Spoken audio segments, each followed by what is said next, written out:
Welcome to today's interview where we get to dive into the fascinating world of house hacking. In this episode, we sit down with someone who is currently leveraging this type of real estate investing to optimize their living situation and build wealth in the process. House hacking, the strategic approach of using one's primary residence to generate income, has generated immense popularity among aspiring homeowners and investors alike.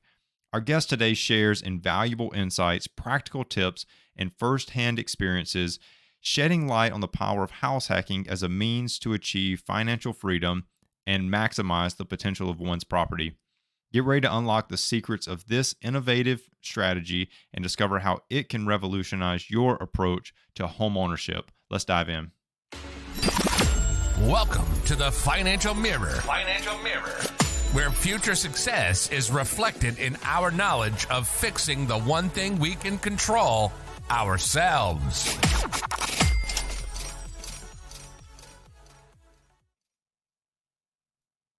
Welcome to the Financial Mirror, and thanks for joining me today as we continue to improve the one thing you can control, yourselves. Here at the Financial Mirror, it's not about the numbers and spreadsheets alone, but transforming and educating you on money so you can make smart financial decisions. If this is your first time you are joining in, don't forget to hit subscribe on YouTube to be notified of all the new episodes as they release. If you are listening to this on a podcast platform of your choice, go ahead and hit the like and subscribe to the podcast. Leave a 5-star review on Apple and Spotify, and those written comments go a long way in helping bring this message to more and more listeners. So today we have Kyle. He's been on the podcast before, and previously we were talking about investing and getting into stock market and growing that aspect of his portfolio. Today we are diving into another investment opportunity that he's jumped into, and I just wanted him to provide some insight because house hacking is growing in popularity. You heard it in the intro. It's becoming more and more of a thing. The TikTok, the Instagram, the Facebook, the Meta, whatever they call it now, is only making this a bigger market. And I just wanted you to get firsthand experience of what that's like. That's not good. That's not bad. It's just hearing someone that's doing it now as a means to grow and invest in another aspect besides the stock market alone. So Kyle, thanks for joining us. And I really look forward to getting into this conversation. Thanks for having me. Yeah. So the biggest thing here today is for those that I don't even remember, dude. I didn't even look at what number episode that was, but you came on super early when I started this, so you were one of the first ones. Catch everybody up. Tell everybody sort of how things are going and sort of get an introduction to yourself of people that may not have heard that first episode. Okay. Since that first intro where I was in Hawaii, I have since moved back to my home state. I've been gone for 17, 20 years, something like that. So it's good to be back in my home state. And from there, I got back into the computer field. I just went into a different aspect of it and really kind of deep dived into how to fix things for customers, and there was a lot of face-to-face interaction, so it was good. It was a great learning experience, but I have since moved on from that, and I'm back to working for the DoD, so it's been good. Very nice. So I kind of, we don't have a ton of time together, Right. but I do want to make sure that everyone sort of, gets like a quick journey. You started out, a lot of people talk about investing, and most people think of the stock market when they think of investing. Sort of what led you and sort of take us through that path that led you to start to think outside of just the stock market, but to start to think about dabbling in real estate investing, through house hacking specifically for you. But what made you sort of start to have that transition or that light to say, this is another investing opportunity that I can accomplish? Sure. So it was actually a guy that I met in Hawaii. This kid was 10, 12 years younger than me and had his life more together than I did. And I was like, I took a look at that and I was like, okay, that's what I want to do. I want to get in on kind of like the ground floor. It's not really the ground floor, but for me it is. So that's where it got its start. So That's awesome.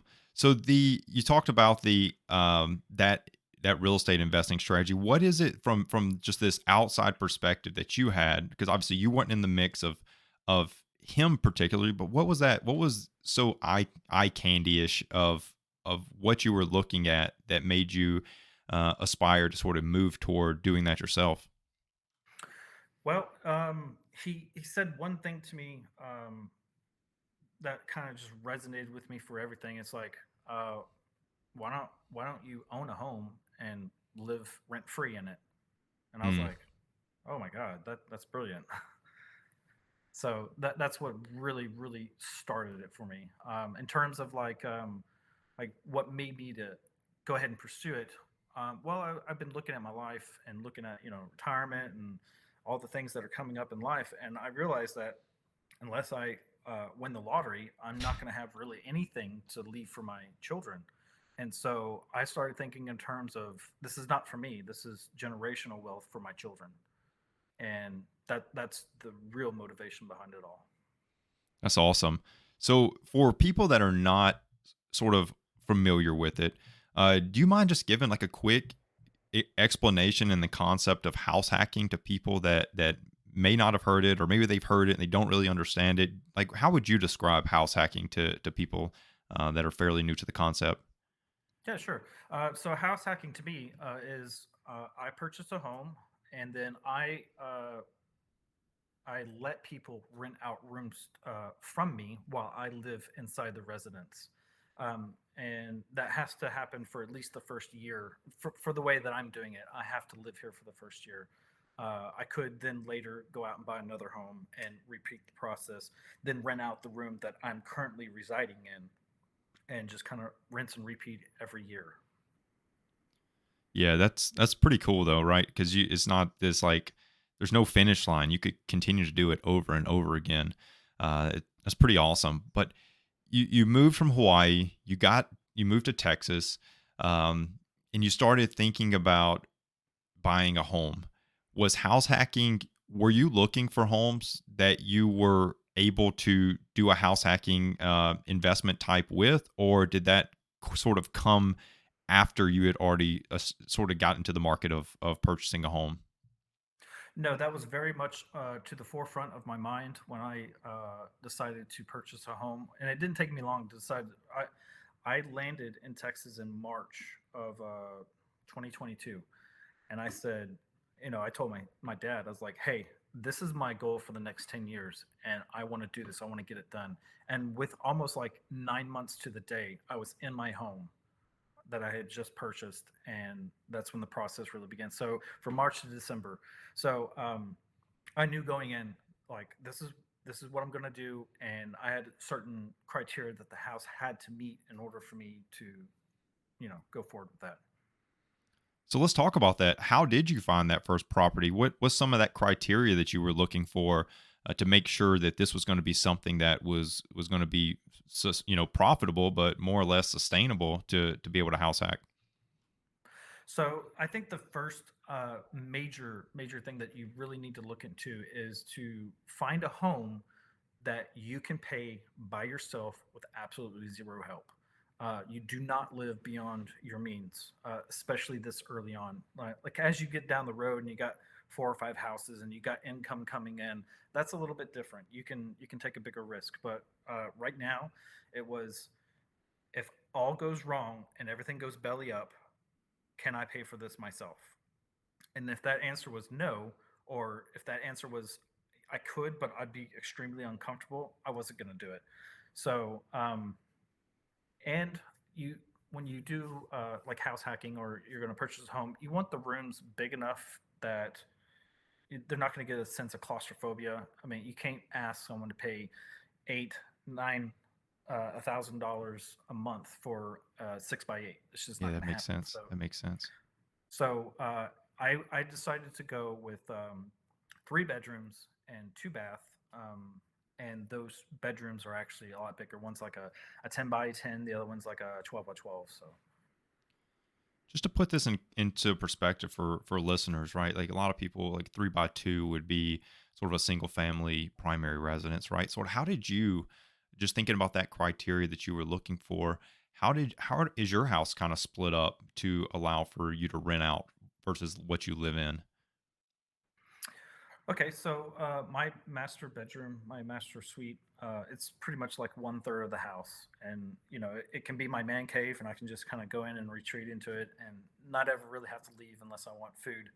And then the other two bedrooms, they have their own full bath and everything, so it's pretty nice. It's the bedrooms are on opposite sides of the hallway, but mine takes up this whole wing, and then theirs takes up the other portion of it. So it's nice and segregated, but we're still kind of in close proximity. Nice.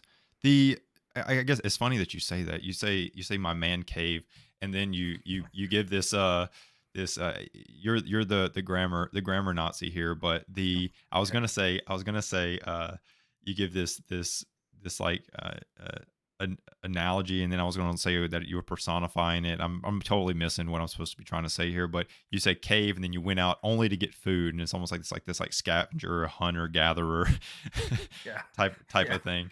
What would that actually be called? It's not personifying. It's not analogy. Like, what would that be called? Like, Um, you're putting me on the spot, Joe. So sorry, I man. couldn't Okay, tell you. we'll take that one offline. Then we'll All chat right. GPT that and figure out what that word is. But anyways, the aspect of living with tenants is scary for a lot of people. And you talked about how your house is sort of separated to allow for people to have some space, but not feel not completely be disconnected, right? Still one property. How do Right. you handle the logistics of it? And I'm talking, people don't want to share their deli meat out of their fridge, right? Do we have one refrigerator? Like, what's sort of the logistics of living with a tenant that's on the same property? Like, how do you handle that? Well, I would first say, what are the hills that you're willing to die upon, and what is something that you can kind of just like, okay, that it sucks, but like it doesn't really mean anything. I'll give an example. I briefly moved in when I started working here in San Antonio. I briefly moved in with someone, and I didn't know this prior to, but he is a neat freak, and everything has to be perfect. And if it's not perfect, he gets really out of shape. And I didn't know this prior to moving in, like I said, but I was not living up to his expectation of what he wanted. And I was just like, you know what, before we ruin the friendship here, I'm just going to move back out and Mm, let's start over. So you have to, I guess, like I said, like I was saying, you have to know which hills you're going to die upon. And like, I'm not going to be bent out of shape if not all the coffee grounds are flushed correctly down the sink, So, in terms of like food and whatnot, I don't really eat a lot of pre-made food. I have to cook all of mine, and so since I'm on a carnivore diet, I have this. I bought a freezer, and all my food is in this freezer. got you. So mine's completely segregated from everyone else. The only thing I've got in the refrigerator is eggs and milk, and that's it. That's awesome. So whenever you talk about like the coffee grounds thing, did you know that coffee grounds bothers me? Is that why you chose that as an example? No, I did not know Oh, that's what. yeah, like No. coffee grounds like makes me nauseous. Like I love coffee. I love making coffee, but coffee grounds, the actual grounds after they're wet makes me nauseous. It grosses me out. So anyways, I thought you knew that, and then I was No, like, "Oh, I didn't. okay, that was an No, no, interesting no. example." You went straight for Sorry, I the didn't straight mean for to. the heart on that one. But Yeah. all good. The did that so you talked a little bit about the lifestyle differences, but did you have to change any part of your lifestyle or daily routines for living with someone else? No, not really. I'm kind of a hermit anyways, so I keep to myself all the time. Um, and but see, that's the thing about having a home and sharing it with it is because there's common places, the living room, the kitchen, that you're gonna have to kind of just learn to uh, communicate with your, not guests, but your tenants. Like today, my tenant, she asked like, "Hey, I need to do my laundry. Do you need it this morning?" I was like, "No, no, no, go ahead. I can wait until later." It's I haven't really had any like major like, "Oh my God, this is terrible," type situations. So I mean, I can totally understand like, "Oh my God, this could be a disaster," and now I'm stuck living with this person for a year until the contract's up or whatever. But yeah, nothing so far. That's awesome. Did like the the aspect of finding a tenant though, were you very particular about who you were looking for, or did you sort of take like a shotgun approach and whoever came, you just were trying to fill a room? What's some of the things that you looked for to screen those tenants to make sure that they were the right fit? Ooh, that's a good question. So, it's not like you're going out on a date and you kind of do this interview thing. But there's a few things that I looked for. Financial stability. When I asked for the last 3 months worth of pay stubs, I called the company to confirm that they have employment, and if they're willing to confirm, how much they're making, great. Do a background check. Um, I would say buy the yearly or the annual or the lifetime membership of being able to run background checks, because you don't want a criminal moving in with you, or if you see a Right. long history of fraud or whatever, you don't want to invite that into your home. That's a good And point. lastly, i would say I would say age. And I hate to kind of sound elitist in that regard, but um, generally speaking, statistically, people who are older are going to be far more responsible, more mature. I don't necessarily want a college kid living in my home if he's still in that party phase, or so those are some of the things that I look for. I if they were military, I'd be like, hey, I'm previous military, so come on in.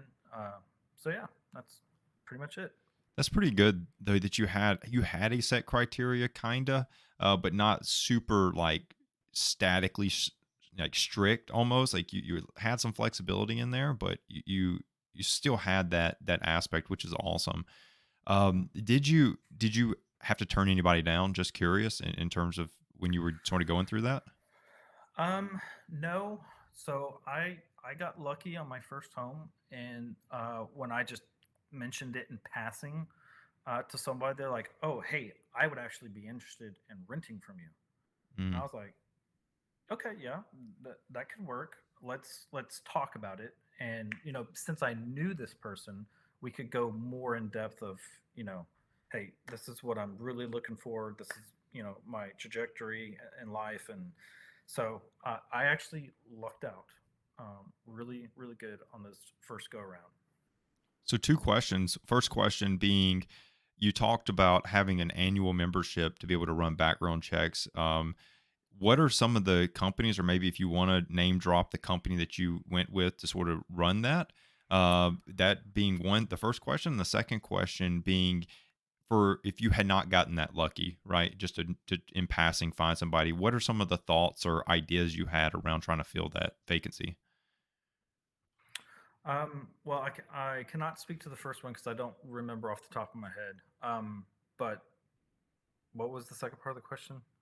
Specifically, if you didn't have that name drop, that or that just in passing vacancy fill that you got, how Mhm. had you thought about sort of marketing to say, hey, I have a room available, are you interested? Like, where were you planning on posting it? Where were you planning on trying to get that vacancy filled from? Okay. So there's several different places. Zillow, apartments.com. There's a couple of other ones that I can't pull off the top of my head. And I would just word it in a way of like, because I do have a very quiet neighborhood. There's, at least half the houses are like old retirees. So also location. When you say, hey, I'm in this area, that also gives off the vibes of what you're looking for.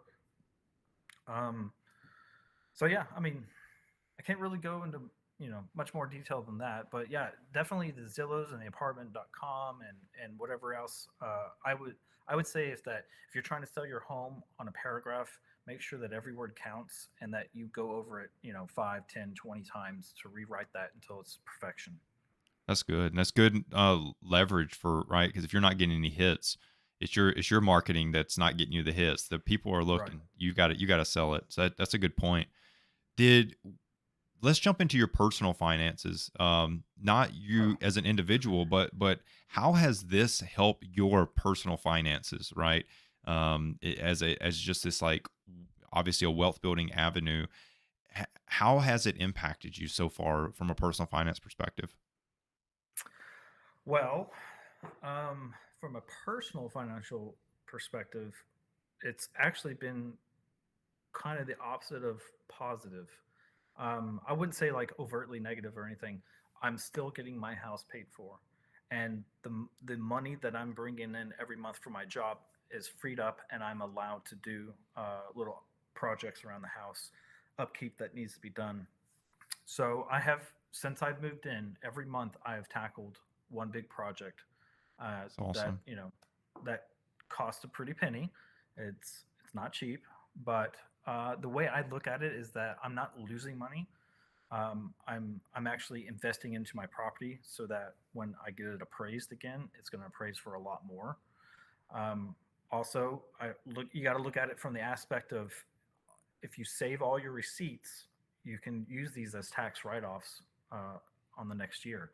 So I'm going to be doing that for 2023 for the next tax season. So it, on one hand, money's going out, but on the other hand, your value is going up. So Yeah, and that home's appreciating, while mhm, someone else is paying down the mortgage, which is awesome. exactly. Um, so if someone you know, you talked a little bit. If someone was super excited about house hacking, right? You talked a lot of good stuff. Um, the one thing that you said that really just sparked my interest was you said you're constantly doing things, projects around the house. And Hmm. I think that that's so vitally important for people to hear, because the fact that most people think they're going to get into this house and that's the last expense they had, right? Like they're going to buy the house, Yeah, they're going to get these people in their rooms, and then and that's it. that's it, right? And No, that's not the case. no, not at all. Yeah, so I think this goes back to, this was my first home that I've purchased ever. So I really wasn't aware of what to look for. Now that I've purchased this home, I see all the things that I've missed. And so when I go to buy the next home, I'll be that much more savvy and be that much more scrutinize it that much more when I go to look at my next piece of property. But at the same time, if this is one big giant learning lesson for me, but also at the same time, it's providing me with unique opportunities to increase my skill, to learn what really matters when it comes to improving your home. Like, okay, this is kind of important, but that can wait. This is really important. We need to get this fixed. Yeah, and so many times people think that, when they're looking at real estate, and this isn't just from a house hacking. This is much bigger than even real estate investing. This is like just people buying primary residences. They're like, "Oh, I don't like that the walls are green," and you're like, "What? The walls are green? You can paint the walls for less than $200. Like, just do it Right. yourself. Like, it's super Yeah. easy." Like, you mean to Hmm. tell me you're going to go choose this other house that this is the perfect home, but you don't like the wall color. So you're just going to be like, "Oh, I'm not going to do that house cuz I don't like polka dotted walls, or I don't like shag carpets, like what?" But that's a deep dive, and we won't have to get into that. But I just thought it was funny because there's so many times that you can look at the wrong thing. Even houses that I've bought, like you can look at the wrong thing, and just be like, man, like that didn't even matter. Like I thought that mattered, and it really didn't. What's the Yeah. biggest thing that you think you overlooked in the house you got now? Oh, uh, man, It's not just one thing. Um, Unfortunately, each time that I came to look at the home, um, it was so dark that I couldn't go outside and walk around the backyard and like really see the backyard.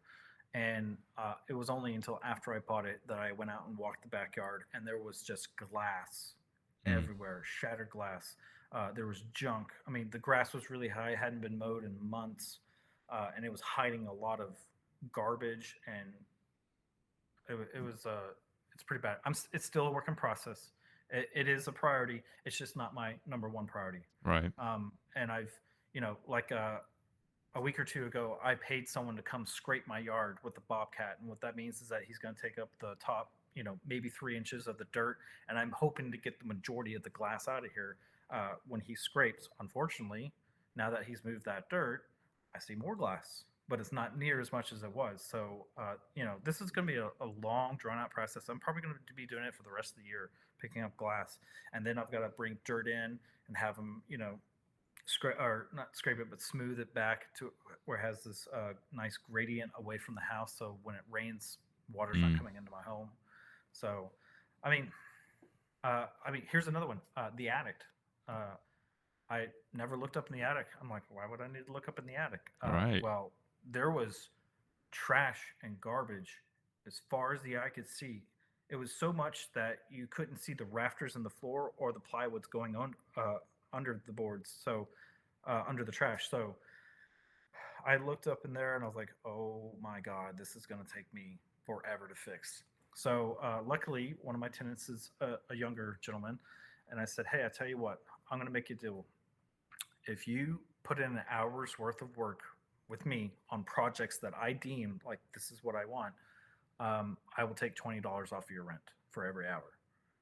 And so I can get 5 hours of work from him. He can take $100 off of his rent. It's a win-win. Wow. You got to sacrifice a little bit in the short term to make a long-term gain. So, Yeah.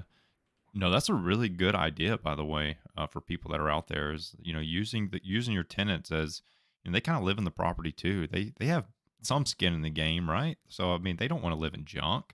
So just take some money off their rent. That's totally awesome. That's a cool way to do that.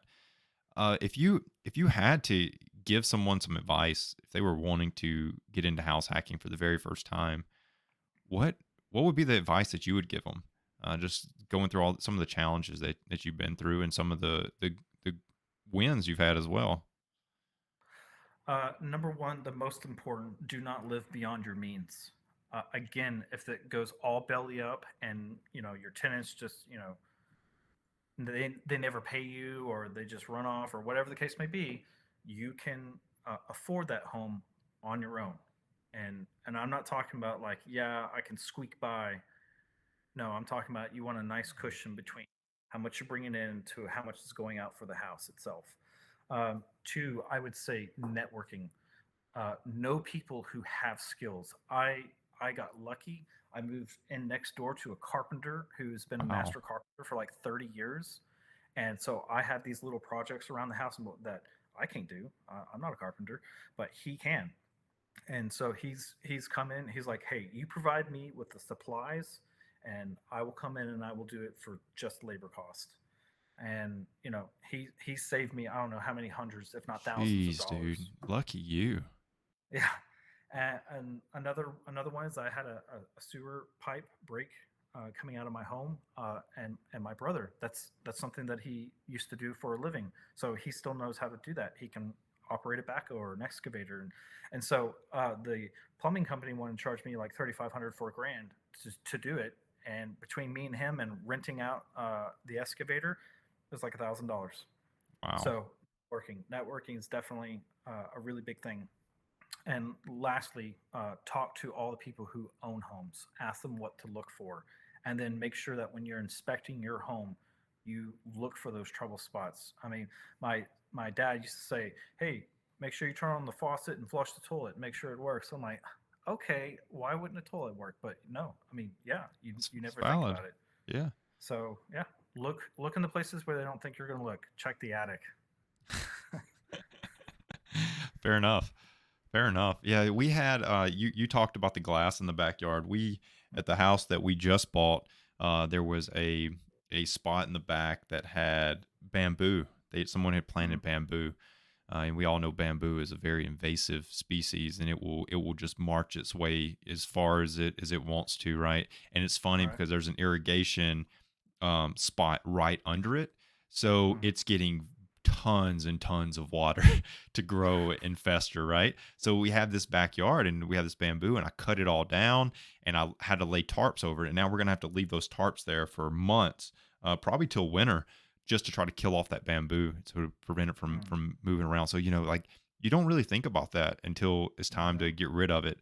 Um, and when you're looking at the house, you kind of look past that. But those are little things that you have to think about because that's your Mm, problem. Once you sign that dotted line, yes, it that's your is. problem.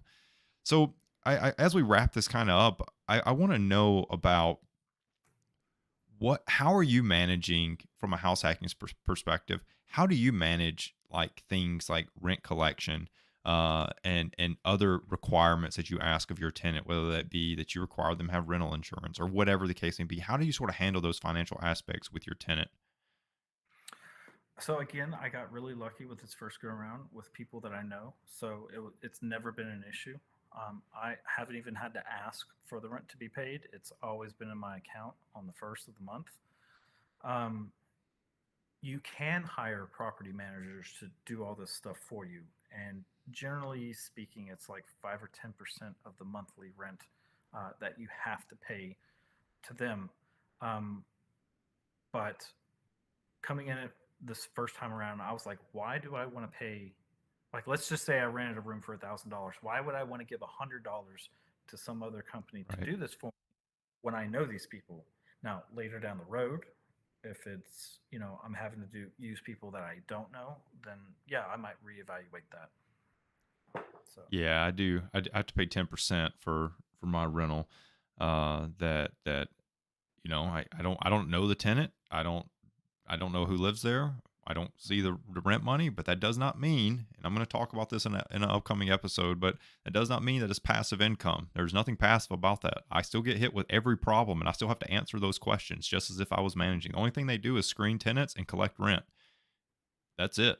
They handle the yeah, day-to-day calls, but you still are actively involved in that property. I don't care if you hire property management or not. And I'm talking to listeners out there that think that rental properties are passive income. They're totally not passive. It takes tons and tons of your time, which you cannot get back. So it sounds like house hacking is very similar in that hmm there's still aspects that you need to actively be involved in. So the last piece that I really want to wrap up with is we kind of talked about uh, the journey you've taken through house hacking, and you've talked about the good and the bad. And I appreciate you bringing up both because so many times YouTube videos and podcasts and all that people only talk about all these great things about house hacking. But how has house hacking affected your future financial goals, and what is how is house hacking built into your future in terms of continuing to grow? Are you going to continue to buy properties? What does that kind of look like? What is your future plans and goals? Kind of, if you could wrap them up in a few sentences, yeah. what would that be? Well, I'm still investing. I'm not actively purchasing anything, but I am putting money away into my account. So when I do come across a really good buy, or when the stock market dips, you buy low, you sell high.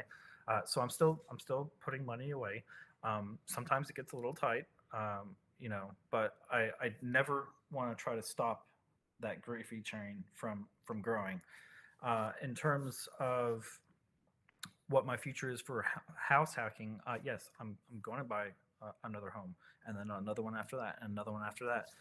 The difference between me and most other house hackers is that since I'm a vet, I can do a VA loan, and that means no money down. This allows me to be able to do this process.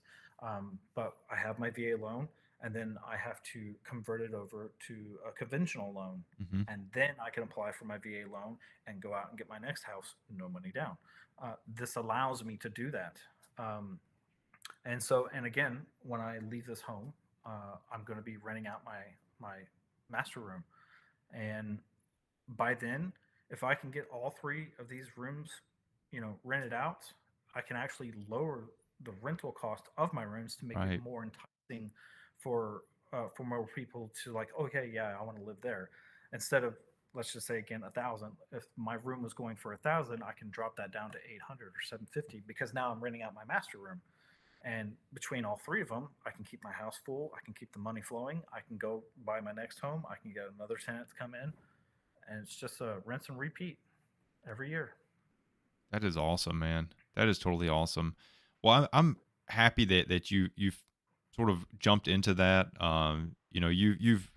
You are a man of courage and hard work, and it continues to be displayed. So I applaud you for that. House hacking really is for all the listeners out there. You've heard straight from Kyle that house hacking is a very powerful real estate strategy. You can absolutely build tons of wealth. You've heard him talk about how he's going to continue to grow and build his whole entire real estate portfolio of properties. And that's really going to benefit his future. He talked about his ability to provide for his family, generationally, in the future. So building those aspects into your portfolio is awesome. Just don't forget all the challenges that he has to come over as well, to get to some of those success. So Kyle, I appreciate you really running through this. You talked a lot about the positive relationships that you need to have, not only with your tenants, but with other people that can help you, to make sure your property stays in a good spot, to have great techniques for finding tenants, but also being able to manage tenants. So all of this has been super insightful, and I know listeners out there will find value in it. So I appreciate you coming on and taking the time out to dive in and go through this. I think that it'll be very, very beneficial and help out somebody out there that was considering this for their future. Absolutely. Thanks for having me. And I hope a lot of people find some useful information within. You bet. Now, if you are ready to take control of your finances and possibly you want to get into house hacking, you want to figure out what it's like to start to house hack, look no further than the Financial Mirror. Just head over to thefinancialmirror.org and hit book now in the middle of the screen. You can get a free consultation with me. Only takes 15 minutes of your time, and we'll decide if a financial coach is right for you. And if it is, we'll get you started on a plan to reach whatever financial goal that you are trying to achieve. It could be down payments. It could be investing. It could be retirement. It could be getting out of that debt so you can start to buy a house. Whatever the case is, we can get you there. If you do want to give an extra dose of support to the stream, head over to thefinancialmirror.org/shop and pick up some awesome Financial Mirror gear. I truly appreciate everyone tuning in today. And don't forget to like and subscribe to the podcast. Leave a 5-star review and a written comment. All those go a long way. Till next week, continue improving the one thing you can control, yourself. Peace. Well, that wraps up today's Financial Mirror.